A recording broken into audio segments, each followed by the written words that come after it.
Today, lessons from a crypto advertising crackdown.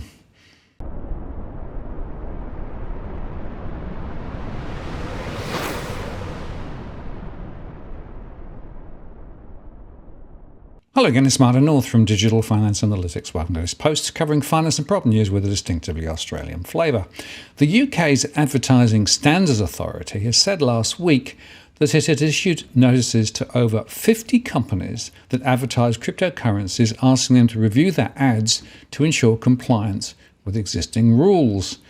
And the ASA has published several rulings about the advertising of cryptocurrencies which fall within its remit. Ads for cryptocurrencies have been ruled misleading and socially irresponsible, and also are in breach of rules that apply to ads for financial products, they said. Now, the notice they've reissued applies to ads for cryptocurrencies, crypto exchanges, and ads or promotions which otherwise involve the transfer, sale, or supply of cryptocurrencies targeted at UK customers or that are targeted globally on behalf of UK-based advertisers. This includes paid-for ads in all traditional and digital media, whether targeted in finance media or to a general audience, and non-paid-for advertising online such as websites, email marketing, and any social media presence that you may see, including influencer affiliate advertising. It doesn't apply to the general retail of items where cryptocurrency is offered as, for example, a payment option, or the general retail of cryptocurrency-themed merchandise. And the notice also doesn't address the specific descriptive content for the sale of other forms of crypto assets such as utility tokens, otherwise known as FAN tokens, or non-fungible tokens, the NFTs. However, all such advertising is subject to the broader code, and future enforcement action is planned for those other forms of crypto assets in due course, they said. Anyway, regarding cryptocurrency, which is of course a digital currency using encryption techniques to regulate how many units of currency are available, cryptocurrencies use methods such as blockchain to verify the transfer of funds and operate independently of a central bank. And they're subject to frequent changes in value that could potentially lead to investors making large losses, they said. Because of this combination of factors, the presentation of or the omission of information in ads can easily take advantage of consumers' inexperience and credulity and affect consumers' understanding of a product that exposes them to high risk and potential tax implications of which they may be unaware. So they mandate a number of qualifications which ads for crypto must comply with, over and above, of course, being legal, decent, honest and truthful. So they said when creating an ad, you should consider the presentation of its entire content, the context, and the likely interpretation of the target audience. They remind advertisers that marketing communications must reflect the spirit, not merely the letter of the code as well. And specifically, all ads must expressly and prominently state that cryptocurrencies are unregulated in the UK, that cryptocurrency profits may be subject to capital gains tax, that the value of investments is variable and can go down as well as up, and those qualifications must be presented clearly for the specific medium of the advertisement.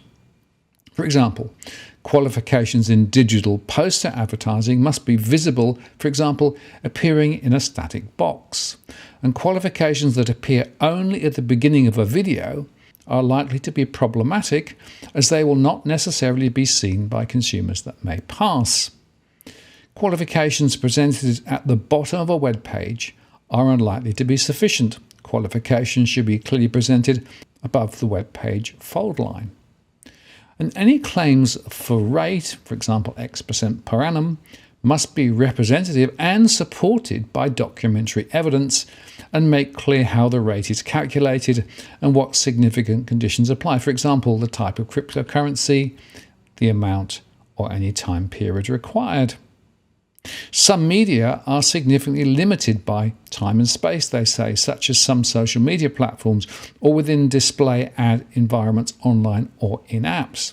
Marketeers' own websites, marketing communications in other media, including but not limited to the following, are unlikely to be considered significantly limited by time and space: emails, direct mails, press and magazine adverts, leaflets, and posters and ads in social media not constrained by low character limits.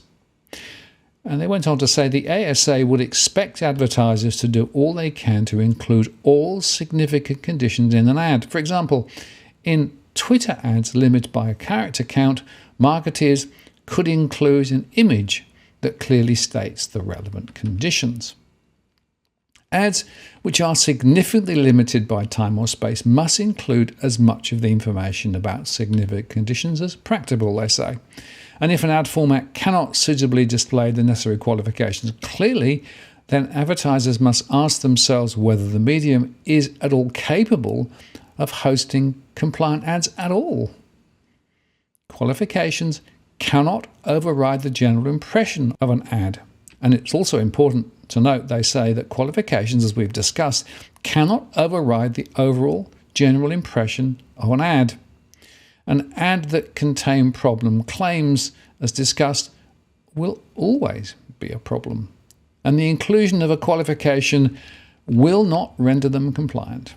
So this means that advertisements, posts, or videos cannot imply the following: that cryptocurrency products or services are regulated by the Financial Conduct Authority, which is the equivalent of ASIC here in Australia, or other regulatory body; that past performance of investments necessarily give a guide for the future or guarantee a future income; that investments are safe or low risk, or that returns are guaranteed; that there is an urgency to buy or they create a fear of missing out; that investment decisions are trivial, simple, easy, or suitable for anyone; and that cryptocurrencies are suitable for purchase on credit. Offers of financial products must be set out in a way that allows them to be understood easily by the audience being addressed, and marketeers must ensure that they don't take advantage of consumers' inexperience or credulity. So in summary, the guidance outlined in the official enforcement notices requires that advertisers clearly state that cryptocurrencies are unregulated in the UK, and that the value of investments are variable and could go down, and that they cannot imply that investment decisions are trivial, simple, easy, or suitable for anyone. And additionally, ads cannot imply a sense of urgency to buy crypto, create a fear of missing out, or suggest that crypto investments are low risk, which would seem to rule out most of the crypto ads that are there today. And the ASA says that misleading crypto ads are considered a red alert priority issue. And they noted that they already banned several crypto ads that the regulators considered misleading to consumers. And they added that if crypto companies do not comply with the ag regulations by May the 2nd, it will take, quote, targeted enforcement action, which includes reporting the companies to the UK's financial watchdog, the Financial Conduct Authority. In fact, the ad crackdown comes just weeks after the FCA announced that it had 50 live investigations into unauthorised crypto companies, which could signify a larger spotlight on the crypto industry as a whole, and the FCA has been slow to issue licenses to crypto firms. Now, here in Australia, well, it's all pretty unregulated. In fact, Gray Yanko, ASIC's Executive Director of Market Supervision, said recently that advice on cryptocurrency and digital currencies are not monitored by ASIC due to loopholes caused by cryptocurrency not being registered as a financial product. And he told the ABC recently that the lack of protections were concerning for the Commission. ASIC is not able to regulate crypto assets that are not financial products. So, if you invest in these products, you're effectively on your own, he said. And I would add that the general advertising standards in Australia provide little or no protection other than advertising should not be misleading or deceptive, or be likely to mislead or deceive, and they should also be clearly distinguished as an ad. So I believe that the template of what's happening in the UK reforms should be copied here. And the black hole, where ASIC has no role in supervising crypto, needs to be closed, and closed urgently. Not least because recent indications are that people are still piling into crypto and then subsequently losing their shirts. But at the moment, of course, the regulatory framework in Australia is sadly lacking. I'm Martin North from Digital Finance Analytics. Many thanks for watching, and I'll see you again next time.